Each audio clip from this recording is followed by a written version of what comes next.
أعوذ بالله من الشيطان الرجيم.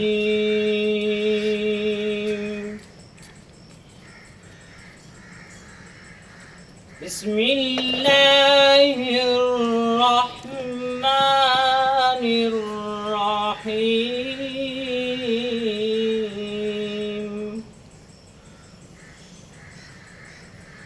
قال رب اشرح لي صدري ويسر لي أمري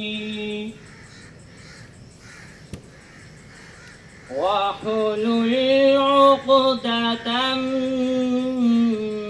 من لساني يفقه قولي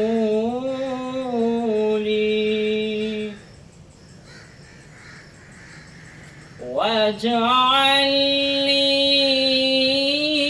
وزيرا من أهلي هارون أخي اشدد به أزري وأشركه في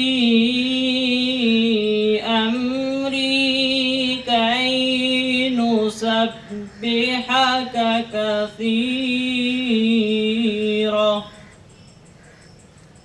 ونذكرك كثيرا إنك كنت بنا بصيرا.